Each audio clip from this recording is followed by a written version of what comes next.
bonjour, bienvenue à tous dans cette émission Parole de femmes un petit peu spéciale parce que toute cette semaine, je serai seulement avec Nadine. Et oui, Nadine, elles nous ont toutes abandonnées, mais tu es restée fidèle. Merci. Fidèle. On a des nouveaux fauteuils pour l'occasion. Ouais, pour l'occasion, parce que ça faisait un peu plus confort, cosy, et tout ça. Et c'est vrai que cette semaine, Nadine, on va avoir une belle discussion, toutes les deux, et avec vous, sur l'éducation. Et il y a beaucoup de questions par rapport à l'éducation, aussi de frustrations qu'on peut avoir en tant que parents. Et on va voir comment, en tant que maman chrétienne particulièrement, eh bien, est-ce qu'on peut évoluer, on peut naviguer à travers cette société tout en étant une bonne maman. Et je crois que cette série va amener aussi beaucoup de grâce dans votre vie parce qu'on peut se mettre beaucoup de pression quand on est maman et particulièrement quand on est une maman chrétienne parce que les standards sont quelque part encore plus élevés et puis on se retrouve avec tout un tas de frustrations, on peut se sentir complètement inadéquate, pas à la hauteur, mais nous allons voir cette semaine que le Saint-Esprit veut vous aider et probablement que vous êtes une meilleure maman que vous ne le pensez d'ailleurs. Alors Nadine, tu es maman, toi aussi, tu es maman, tu as 3 enfants. J'ai 3 enfants. Ils sont grands quand même. Ça va vite, hein. J'aimerais dire à quelqu'un à la maison, ça va très vite, ma fille, elle a 19 ans et puis mon fils, il va avoir 17 ans bientôt et le dernier a 15 ans.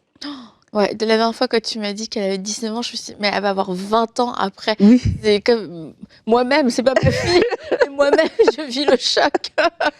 Donc oui, c'est vrai, le temps passe vite et puis peut-être que vous avez des enfants plus jeunes, en bas âge et vous vous dites, bon, d'ici à ce qu'ils aient 20 ans, on a du chemin à parcourir, mais comme Nadine l'a dit, ça va très vite et puis c'est, en tant que maman, bah, c'est aussi la responsabilité et je dirais le privilège qu'on a, c'est d'être là au quotidien dans la vie de nos enfants.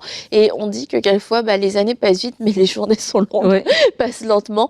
Mais c'est dans ce quotidien aussi qu'on va pouvoir construire nos enfants, qu'on va pouvoir les équiper. Alors, comme je disais, peut-être que vous avez des enfants qui sont encore jeunes, mais vous ne vous dites pas, ah ok, ça va être que pour les ados, les grands enfants, etc. Non, on va parler de tous les âges. Et il y a des principes qui s'appliquent à tous les âges en tant que maman chrétienne particulièrement.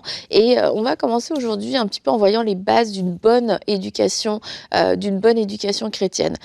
Personnellement, moi, j'étais la première chrétienne dans ma famille. Donc, j'ai été dans des écoles privées. Est-ce que j'ai fait ma première communion? Non, je n'ai même pas fait ma première communion. Et bon, je sais plus. Mais j'ai eu un enseignement religieux quand même, mais on n'était pas une famille pratiquante et c'est sûr, j'ai pas été élevée de façon chrétienne entre guillemets. Donc en ce qui me concerne, j'ai dû apprendre en même temps que moi j'étais jeune chrétienne finalement, bah, je suis devenue aussi maman et j'ai appris à être une jeune maman dans la foi. Toi Nadine, tu avais déjà un arrière-plan un peu plus chrétien que moi. Oui, j'avais un arrière-plan déjà un peu plus chrétien. Et donc, du coup, c'est sûr que j'ai eu une éducation où est-ce qu'on m'a donné ces valeurs-là et tout ça. Mais n'empêche qu'il y a quand même une différence entre la façon dont moi j'éduque mes enfants et la façon dont moi j'ai reçu quand même mon éducation. Il y a des choses qui sont similaires, mais des choses que je rajoute. Le fait que je suis fervente et tout ça dans la foi, le temps de prière, toutes ces choses-là, je rajoute. Mais ce que je voulais dire juste avant qu'on puisse aller plus loin, c'est d'abord l'importance d'être, ce mot-là que tu aimes bien, être intentionnel. Mais en fait, c'est pourquoi? Parce que des fois, quand on a des enfants en bas âge, quand un enfant de 2 ans, de 3 ans, tu es tellement dans la routine du dodo, des repas, de toutes ces choses-là, c'est que des fois, on ne pense même pas à l'éducation en fait, de l'enfant. C'est dans le sens où on a eu le bébé, et puis il grandit, et puis c'est comme si on suit la vague en fait. Mais c'est de dire que même à partir de 2 ans, même à 6 mois, même un petit, il faut vraiment qu'on ait cette pensée que je dois éduquer. Éduquer, c'est quoi? Je dois implanter dans le cœur de cet enfant-là certaines valeurs, certaines façons de faire. Et il faut être intentionnel avec ça. Sinon, on va se retrouver juste submergé. La vie va juste aller comme ça. Et c'est comme quand tu vas vouloir implémenter des choses, ben, le temps a déjà passé, des trucs se sont déjà formés, etc. L'enfant a 10 ans, l'enfant a 15 ans, et puis ça devient plus difficile. Mais dès qu'il est petit, tu es intentionnel avec l'éducation. Donc, en tant que couple, par exemple, vous parlez et vous décidez. à quel âge on donne la tablette à l'enfant? Un enfant de 4 ans qui est sur une tablette, mais il y a des conséquences plus tard dans la vie, en fait. Donc, du coup, quand on a cette pensée-là, ça veut dire que même quand l'enfant est petit, il y a des choses qu'on va déjà faire qui sont peut-être à une autre forme que quand il sera plus grand, mais des choses qu'on va déjà faire pour pouvoir le guider dans une certaine direction, en fait. Je le dis pourquoi? Parce que moi, je vois des jeunes mamans à l'église. On a eu beaucoup de mariages il y a quelques années. Et donc là, on est dans la saison des bébés. Je pense qu'on a eu peut-être une 50aine de bébés, une 30aine. Oh, wow. Ouais, l'année passée, en 2022, on a eu pas mal de bébés. Et c'est quand je parle avec ces jeunes mamans, des fois, elles sont préoccupées par la routine du dodo, le bébé qui fait passer une nuit, etc. Mais ça, c'est vrai. Mais des fois, ça prend tellement le temps et tout ça qu'on oublie que c'est pas juste ça, en fait. Il y a quelque chose de beaucoup plus profond. Et en tant que parent, il faut se positionner pour dire, je dois éduquer mon enfant et il y a des choses que je dois lui donner. Et il y a ce passage dans la parole qui dit éduque l'enfant selon la voie qu'il doit suivre et quand il sera vieux, il ne s'en détournera point. Et je me souviens que j'avais lu ce passage quand j'étais jeune maman et puis ce qui m'avait frappée, c'est ce que tu dis, c'est éduque l'enfant. Et en fait, j'ai compris, mais j'ai une responsabilité et ça va pas se faire tout seul. Je peux juste pas être passive et attendre que ça se fasse. Cette éducation, c'est à moi de la donner et c'est à moi de me dire, mais qu'est-ce que je veux comme éducation? Parce que quelquefois, on se pose pas ce genre de questions. On est là, quel déco on veut pour la chambre, le prénom, etc., l'école. Mais en fait, tu te dis, mais un modèle d'éducation, sans non plus tomber dans les extrêmes où tout est calculé avec des tableaux, etc. Mais c'est de se dire, nous, on est quel genre de famille? C'est quoi nos valeurs? Qu'est-ce qu'on veut communiquer à nos enfants? Et ce sont des discussions importantes à avoir, même si vos enfants, maintenant, sont peut-être un peu plus âgés. C'est de vous dire, avec votre mari, avec le papa des enfants, c'est quoi l'éducation qu'on veut transmettre? Et parce que c'est ce qui va déterminer le quotidien. Et comme tu le disais, c'est que en fait, quand on est complètement aspiré par le quotidien, on va prendre ce qui reste et puis c'est le quotidien qui va définir l'ambiance et la dynamique familiale. Mais si on se dit, nous dans notre famille, ce qu'on valorise peut-être c'est la communication. Donc ça veut dire que tous les jours on va s'organiser avec nos enfants, peu importe leur âge, pour avoir un temps de communication, un temps d'échange. Ça va définir peut-être du coup l'heure du repas parce qu'on veut se garder un temps. Pour d'autres personnes, ça va être complètement autre chose. Ça va être, nous ce qu'on valorise c'est ça va être les sorties, les activités, le sport. On va aussi modeler l'emploi du temps en fonction de ses priorités, en fonction des valeurs, en fonction de ce qu'on veut communiquer à l'enfant. Et une des choses, nous, qu'on a avec Eden, notre fille qui a 17 ans aujourd'hui, qu'on a voulu communiquer, c'était notamment, j'ai parlé de la communication, mais aussi le respect. Et ça, c'est des choses que tous les jours, dans ta communication, tous les jours, sa façon d'interagir avec nous, sa façon d'interagir avec les autres, on était hyper vigilants au respect parce que c'était quelque chose qui était important pour nous. Peut-être que dans une autre famille, c'était moins important, donc on pouvait en mettre moins d'emphase. Mais chez nous, le respect, la manière dont tu parles, pour moi, en tout cas, c'était vraiment super important et pas de bol, elle est toute seule donc toute mon attention était centrée sur elle et le moindre écart était verbalisé. Mais c'est de se dire c'est quoi? Est-ce que c'est le respect? Est-ce que c'est la communication? Est-ce que c'est le fun? Est-ce que c'est quoi en fait? Qu'est-ce que vous valorisez chez vous, dans votre famille? Qu'est-ce que vous voulez apprendre à vos enfants? Et comme l'a dit Nadine, on n'attend pas qu'ils aient 15 ans pour commencer à leur apprendre ces choses-là. Et une des choses assez certaines, c'est de se dire, en tant que parents chrétiens, on veut donner une éducation chrétienne à nos enfants et il va falloir aller chercher quelles sont les valeurs, qu'est-ce qui compte pour le cœur de Dieu en fait. Et c'est ça que je vais vouloir communiquer à mon enfant. Et ça va pas être des valeurs du monde, ça va pas être des valeurs de réussite selon le monde. Et moi-même en tant que parent, du coup, je dois faire quelquefois aussi ce ménage et j'ai besoin de me sanctifier parce que j'ai pu recevoir un modèle d'éducation et avoir un modèle de réussite qui n'a pas du tout été transformé et renouvelé par la parole de Dieu. Absolument. Et de dire, tu parles d'être transformé, et on va en parler plus tard dans la semaine, de ne pas juste... Parce que si on n'a pas un modèle, on va finir par répéter ce que nous, on a reçu, ou faire ce que nous, on voulait, qu'on nous a fait qu'on ne voulait pas du tout.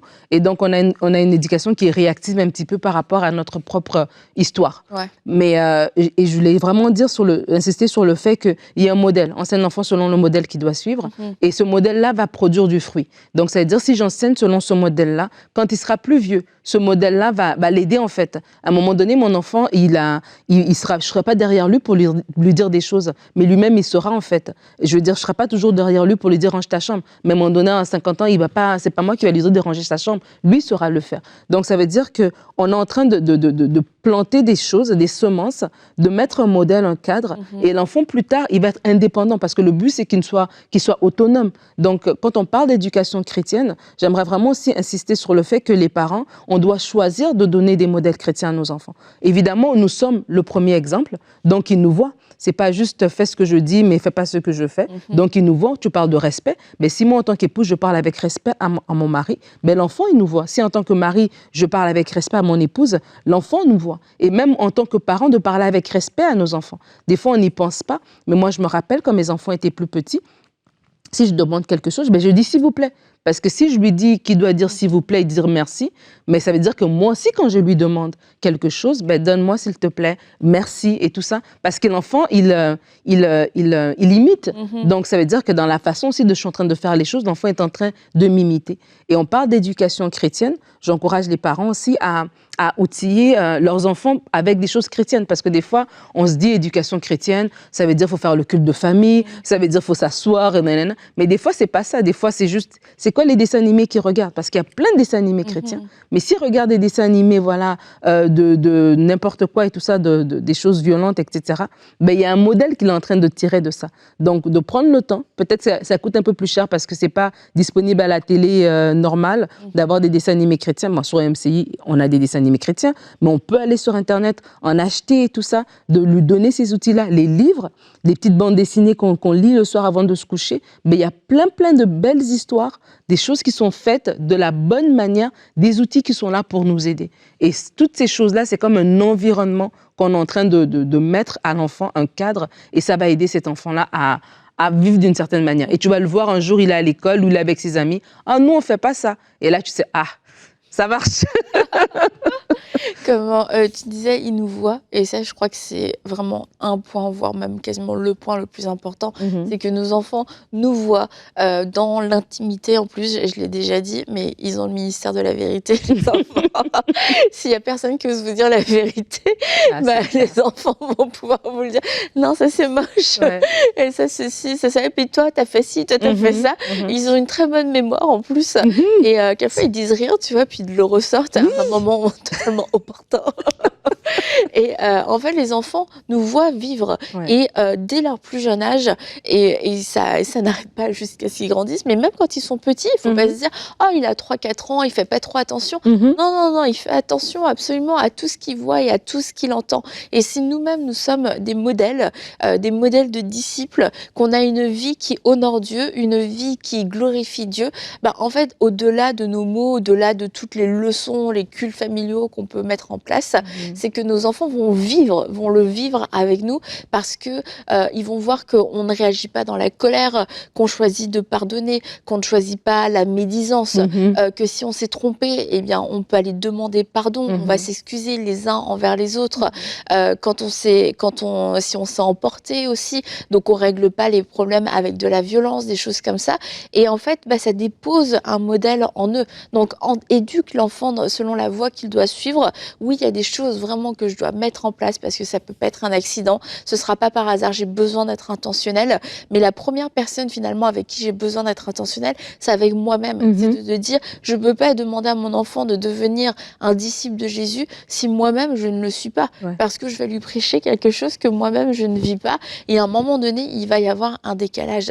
Et il y a tellement d'enfants qui arrivés à l'adolescence veulent plus entendre parler de Dieu, même pas, mais plus de l'Église. Ils veulent plus entendre parler de l'Église parce que qu'ils sentent qu'il y a un décalage, ils sentent cette hypocrisie et ça les décourage. Et en plus, il y a les tentations du monde, se dire mais pourquoi vivre cette vie-là? Et le fait que vous soyez des modèles authentiques d'amour de Jésus, des modèles authentiques de disciples, c'est ça qui va stimuler, c'est ça qui va motiver votre enfant. Et moi, je trouve ça toujours très beau quand j'entends des enfants adultes dire que j'ai toujours vu mes parents prier, j'ai toujours vu mes parents se demander pardon, s'aimer, choisir l'amour, etc. dans leurs relations, pardonner. Et ça a été mes modèles. Je me dis, ah, c'est trop beau d'avoir eu ces modèles-là dans ta maison, sous tes yeux, 24 heures sur 24. Et c'est ça qui va déposer dans l'enfant, dans votre enfant, un amour pour Dieu je dirais sans même qu'ils s'en rendent compte au début, mais parce que ça va créer un bon modèle, comme tu disais Nadine, ils vont imiter, et du coup, ils vont imiter notre amour pour Dieu. On était à l'église l'autre jour, et il y avait les enfants de Michael et Evelyne, et là, Louis était à genoux par terre. C'était tellement beau. Tu te dis, c'est un petit garçon, 10 ans, il est à genoux par terre pendant la louange. Est-ce qu'il vit quelque chose de hyper fort et tout ça? Je sais pas, je suis pas, mais en tout cas, je le vois, il est là à l'église, et pendant un temps de louange, d'adoration, il est à genoux par terre. Pourquoi? Parce qu'il a vu ses parents le faire, parce que ses parents vont à l'église, ses parents ont une vie d'église locale, ses parents sont engagés dans la louange et dans l'adoration. Du coup, c'est le modèle qu'il suit, et tu te dis, oui, mais bon, qu'est-ce qu'il vit vraiment? Peu importe, parce que c'est déjà déposé en lui, c'est quelque chose qui est là, qui est présent, et qui le pousse à aimer Dieu, et qui va le pousser à aimer Dieu, même quand il sera plus vieux. Et peut-être que quand tu as 15 ans, tu as moins envie de te mettre à genoux, mais parce qu'il l'a fait quand il avait 10 ans, et peut-être que quand il aura 15 ans, et je le déclare par la grâce de Dieu, qu'il le fera encore. Oui, et tu parles d'église locale, ça c'est super important aussi, c'est que quand on dit d'élever notre enfant selon un modèle chrétien, j'encourage les gens aussi à avoir une église locale. Parce que l'église locale va aussi t'aider. Tu dis quand il aura 15 ans, c'est ça, c'est qu'à un moment donné, l'enfant grandit et on ne peut pas toujours tout faire en fait. On a besoin des autres. Et à un moment donné, le fait d'être dans une église locale, d'avoir d'autres enfants aussi comme lui, parce que vous êtes plusieurs parents, il se frotte avec d'autres enfants, il est avec des gens qui ont la même ADN, les mêmes croyances et tout ça, et ça va l'aider. Il y a l'école du dimanche, ça va l'aider. Aller à l'église, ça va l'aider. Ça va être comme, c'est des choses qui sont ancrées en lui, en fait. Et tu parlais des enfants qui ont grandi avec un modèle chrétien. Je me rappelle, on avait reçu Mylène Kerry l'année passée. Et elle le disait, je crois, pendant l'émission ou après l'émission, comment, justement, ses parents avaient été un modèle. Tu vois, et je me dis, en tant que parent, on prêche beaucoup plus par la façon dont on est avec nos enfants que les 1001 prédications qu'on pourra entendre le dimanche matin à l'église. Et c'est ça, des fois, le défi aussi du parent chrétien, c'est de dire, je dois être à ce niveau-là tout le temps, parce que des fois, c'est vrai que si je suis quelqu'un le dimanche et que la semaine, j'ai encore la façon de faire de mes parents qui n'étaient pas chrétiens, la façon de faire de notre culture, etc. Et du coup, l'enfant, il est confus. On fait quoi exactement? Est-ce qu'on ment ou on ment pas? Est-ce qu'on vole ou on vole pas? Est-ce qu'on fait ceci, on écoute n'importe quelle musique ou on n'écoute pas n'importe quelle musique, etc. Donc, ça nous aide aussi en étant attachés à une église, nous aussi à grandir, pour pouvoir être constant dans l'éducation qu'on donne à nos enfants. Mais moi, je l'ai vu, des gens qui étaient attachés sérieusement à l'église locale, que voilà, les enfants, ils ont grandi, après ça, ils sont dans la jeunesse et tout ça. Donc, ça veut dire que même dans des temps d'adolescence où plusieurs peuvent perdre leurs enfants, eux, ils sont restés ancrés. Pourquoi? Parce qu'il y avait d'autres jeunes comme eux qui pouvaient aussi partager les mêmes valeurs. Donc vraiment, l'église locale va être importante pour nous aider, va être importante pour donner un cadre aussi pour que nos enfants puissent se mêler à d'autres enfants comme eux, entre guillemets. Et vraiment, ça va aider en fait sur le long terme. Et vraiment, encore une fois, être nous-mêmes un modèle va faire toute la différence. Et c'est vrai que c'est une petite pression, mais on est capable de le faire par la grâce de Dieu. Et on va faire quand même un petit point concernant les écrans, la télé, les téléphones, etc. Parce que c'est vraiment présent, et c'est présent aussi dans les familles chrétiennes, et ça reste un défi. Alors, il y a différentes façons de faire, il y a les contrôles parentaux, il y a les temps d'écran, etc. Il y a vraiment plein de façons de faire, et que Dieu puisse vous inspirer et vous donner la grâce de trouver ce qui fonctionne pour vous, pour votre enfant. Après, il y a des enfants qui sont différents. Il y a des enfants, vous leur dites c'est 1 heure, et puis l'enfant ne va pas dépasser les 1 heure. Mais il y a des enfants, vous leur dites c'est 1 heure, ils n'ont pas la notion du temps, j'ai envie de dire. Mais une des choses vraiment que je vous encourage à faire, c'est à ne pas laisser tourner la télé toute la journée dans la maison, comme un espèce de bruit de fond, comme quelque chose de normal. Vous dites: «Oui, mais c'est EMCI TV». C'est bien de regarder EMCI TV, ce sont des gros programmes, mais ça encourage le fait d'être constamment diverti et d'être, constamment accompagné, Stimulé même, stimulé, ouais, voilà. par un écran, par des images, par, du son et cetera et je crois qu'en tant que famille, eh bien, on doit savoir retrouver ces temps de calme, ces temps de silence. Ça va favoriser aussi le fait que votre enfant, puisse discuter, puisse réapprendre à discuter, puisse lire, qu'il puisse juste avoir des moments de silence parce que ça c'est fatigant, en fait. Peut-être que vous vous rendez pas compte parce que c'est une habitude chez vous, mais le fait qu'il y ait toujours un bruit de fond, c'est extrêmement fatigant et même au niveau de notre patience, on peut être un peu plus rapide à s'énerver et tout ça parce qu'il y a le bruit de la télé en fond. «Ah quoi? Qu'est-ce que tu dis? Ah j'entends rien» et tout et puis au final, c'est parce qu'il y a une personne, une tierce personne qui est constamment dans la maison et c'est la télévision et vraiment, je veux vous encourager à couper la télévision. Lorsque vous allumez la télévision, allumez-la pour regarder un programme précis, quelque chose que vous avez choisi, quelque chose pas que vous subissez ou qui s'invite chez vous. Oh, bon, regarde ce qu'il y a. Non, choisissez ce que vous voulez regarder parce que nous sommes maîtres de nos choix et la télé n'est pas celle qui s'impose, c'est nous qui la dirigeons. Elle est à notre service et pas l'inverse. Et lorsque le programme est terminé, eh bien, prenez cette habitude de couper et de pas laisser constamment quelque chose tourner. Et vous allez voir, peut-être qu'au début, vous allez dire, wow, c'est silencieux, c'est bizarre, mais ça va être propice pour tout le monde, pour votre calme à vous, mais ça va être aussi propice pour rétablir des moments de qualité avec vos enfants et aussi pouvoir leur expliquer que c'est pour ça qu'eux-mêmes, ils n'ont pas accès constamment à tous leurs appareils électroniques. Moi, je parlais avec une maman plus âgée et je lui disais en fait que la génération d'aujourd'hui, on a vraiment des défis qu'il n'y avait pas dans les générations précédentes, tu vois. Parce que même nous-mêmes, lorsqu'on a eu accès à Internet et tout ça, Internet a commencé dans notre génération. Donc, il y a des choses qu'on a fait, on a peut-être allé sur des réseaux et tout ça, Messenger, mais c'est pas la même chose qu'aujourd'hui, les jeunes d'aujourd'hui, les réseaux auxquels ils ont accès. Donc, c'est pour ça qu'il faut être conscient de dire, il y a un impact en fait.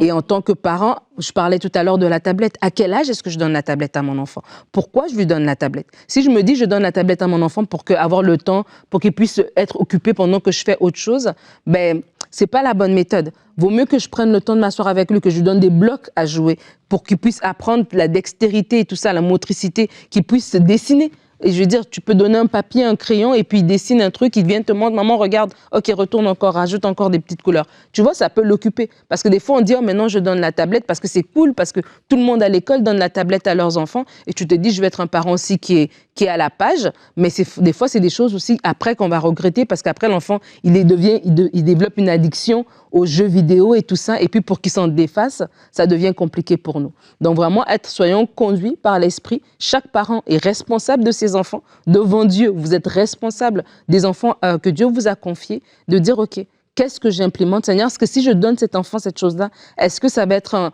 un bienfait pour lui ou bien ça va me porter préjudice plus tard? Parce que chaque enfant est différent. Tu as parlé, il y en a un qui, au bout d'une heure, il peut s'arrêter. Il y en a un autre que son 1 heure, c'est multiplié par 4 parce qu'il revient à toutes les 30 minutes pour repartir encore pour une autre heure. Donc, la tablette, je la donne à quel moment? D'avoir des temps des temps calmes, comme tu parlais par rapport à la télévision, où on peut juste discuter, où on peut jouer avec, si c'est un enfant de 4 ans, de 5 ans, on a un temps pour jouer, même si quand c'est un adolescent. Des fois, les adolescents, ils sont là avec leur téléphone, leurs écouteurs. Si c'est le temps du repas, pas de téléphone à table. Moi-même, le parent, je ne mets pas mon téléphone à table pour qu'on ait un temps de discussion. Et on va se rendre compte que nos enfants, ils veulent passer du temps avec nous. Des fois, ils sont dans leur téléphone parce qu'ils ont l'impression qu'ils nous dérangent, parce qu'on est trop occupés, etc. Mais si on enlève tout, ils veulent passer du temps avec nous. Et donc, en tant que parents chrétiens, si nous, on est disponible, en fait.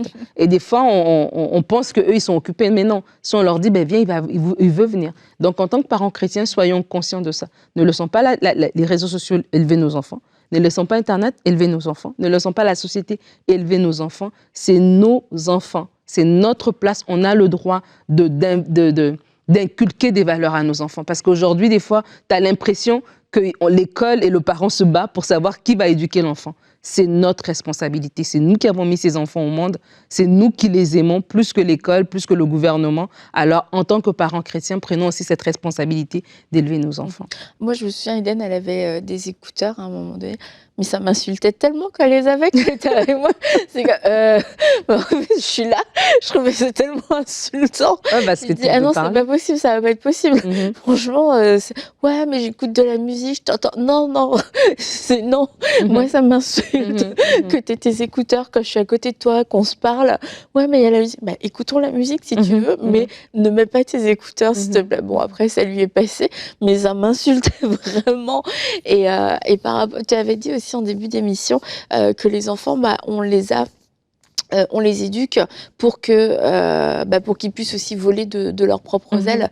Et par rapport à tout ce qui est réseau, tout ce qui est écran, etc., c'est une grande part aussi de notre éducation aujourd'hui, c'est de pouvoir les éduquer pour pouvoir les équiper, les outiller, pour qu'ils puissent bien les gérer. On ne peut pas enlever la technologie aujourd'hui de la société dans laquelle on vit, ça en fait partie. Et notre rôle, c'est d'apprendre à nos enfants à pouvoir bien l'utiliser et puis à savoir quoi faire lorsque s'ils tombent sur un contenu pornographique, bref, tout ça. Et c'est des choses qui arrivent, c'est des choses qui vont arriver, c'est même pas oui, non, pas mon enfant. C'est des choses c'est là, c'est présent, c'est partout. Et j'entendais quelque chose de jour qui disait, mais si vous avez conscience que la société est extrêmement sexualisée en ce moment, bah, sachez que vos enfants vivent dans la même société. Et c'est pas parce que vous voulez pas leur dire, ou c'est pas parce que vous voulez pas que ça leur arrive, que ça ne leur arrivera pas. Et c'est à nous de pouvoir aussi les équiper, les outiller pour qu'ils puissent savoir quoi faire et savoir aussi que vous êtes une place de sécurité, un endroit de sécurité où ils vont pouvoir venir vous dire voilà, j'ai vu ça, j'ai vu telle chose, on m'a montré telle chose, ou je suis tombée sur telle chose et j'ai regardé, etc. Et qu'ils puissent trouver auprès de vous et on en parlera dans la semaine, mais que ce soit un endroit de grâce, un endroit de communication où on peut poser des questions qui gênent, des questions embarrassantes. On peut aussi confesser si on a fait une erreur, si ce sont je parlais de contenu pornographique, mais si votre enfant est en train de scroller, il est tombé sur une image pornographique, quelque part, c'est pas de sa faute.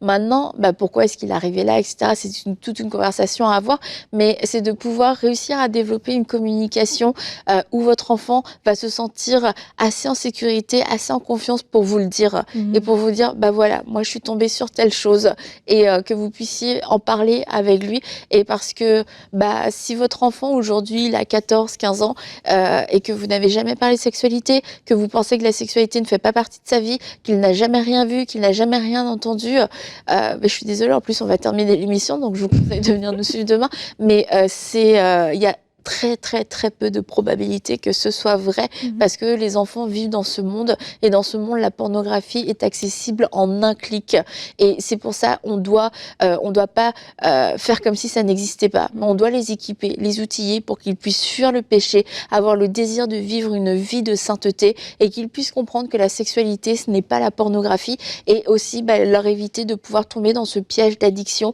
et qui occasionne la honte, etc., mais qu'ils puissent dès le début pouvoir le dire, pouvoir s'exprimer. Mais demain, on va continuer d'en parler parce qu'on va voir comment est-ce qu'on peut aussi élever des enfants qui vont être forts dans leur foi, des enfants qui vont eux-mêmes faire une rencontre avec Jésus-Christ. Donc, on va pouvoir continuer sur ce sujet demain. Alors, merci beaucoup Nadine. Merci à toi. On va se retrouver demain ensemble. Sinon, t'es tout seul. Oui, donc à demain Nadine et à demain dans Parole de Femme.